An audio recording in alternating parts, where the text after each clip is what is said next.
as áreas mais altas da Serra de Santa Catarina têm evidência de ocupação há pelo menos 11.500 anos, tá? A evidência arqueológica. No litoral, 8.000 anos. A expansão de florestas araucárias, ligada ao início da ocupação G, tem mais ou menos, iniciou há 3.000 anos. Guarani, mais ou menos 1.800 anos. A expansão mais rápida da araucária se deu há 1.000 anos atrás. E há 150 anos atrás, os imigrantes europeus colonizaram e ocuparam, por vários conflitos, a paisagem que existe hoje. Então, hoje a gente vê uma predominância, né, de uma mistura de imigrantes, uma mistura também de pessoas indígenas, mas a predominância de populações brancas. Agora, quando a gente vê o que a Aline fez, é modelar a distribuição, então, dos grupos G, onde eles ocuparam e onde eles ocupam, isso daqui é principalmente onde eles ocuparam, em vermelho, e os Guarani. Os G estão muito mais ligados às áreas mais altas, daqui de Santa Catarina e do sul do Brasil. E os Guarani, o litoral e também os grandes rios. A floresta, mesmo uma floresta já secundária, já utilizada como roça, já utilizada para vários usos da terra mais contemporâneos, ligada à imigração europeia, ela ainda assim apresenta espécies que estão relacionadas com a distribuição G e distribuição Guarani. Quais são essas espécies? Xaxim, araucária, erva mate, ligadas mais a áreas ocupadas por G. E Guarani? A gente tem palmeiras, como Jussara, palmiteiro, né?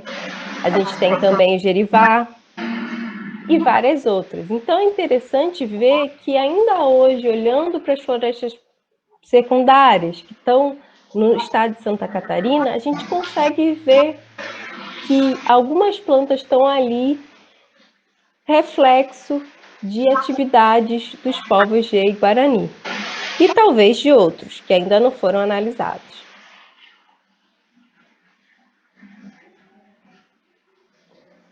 Então fica essa pergunta aqui, qual é a persistência e o desaparecimento dessas paisagens? Será que elas estão persistindo ou estão desaparecendo? O trabalho da Aline mostra que estão persistindo, mesmo com todas as atividades de uso da terra recente. Tem trabalho também do professor Fantini, que tem mostrado que tem uma mudança, tem um desaparecimento de roça.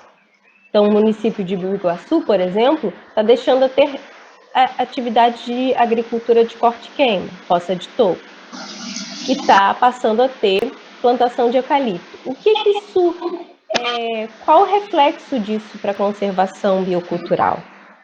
Uma pergunta que eu me faço e ainda não tenho a resposta.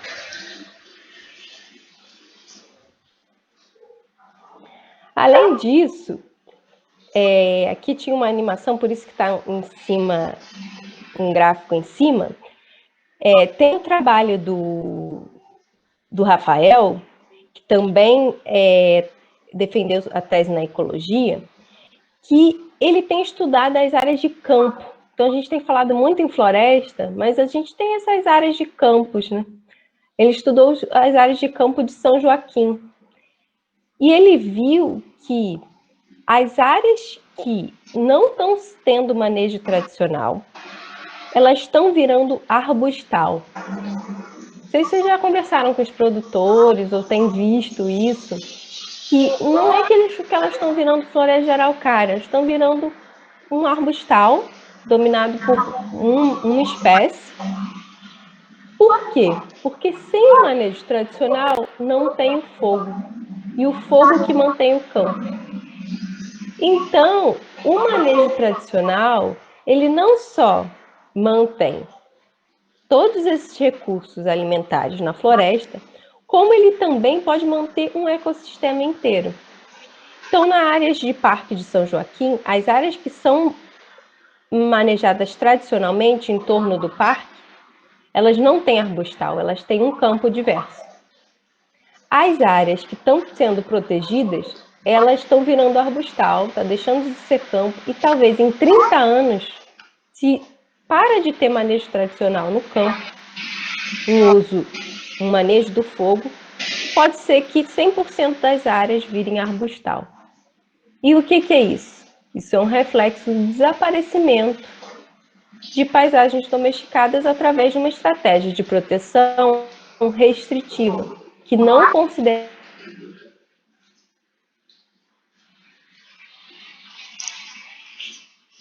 Então, por fim, eu acho que fica essa mensagem de que onde tem manejo indígena e tradicional, existem paisagens e plantas domesticadas, elas persistem. Onde não tem, o que acontece? Aí fica a pergunta. É isso.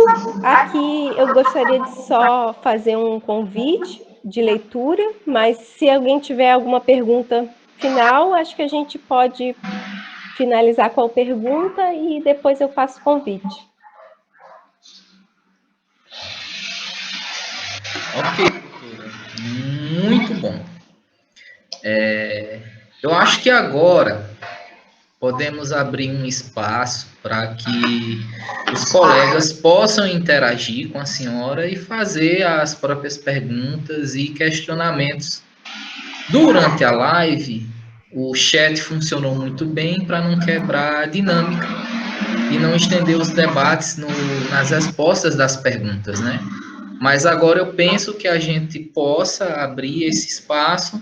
O que eu vou pedir aos colegas que estão assistindo é o seguinte: se inscrevam no chat e a gente vai seguir na sequência.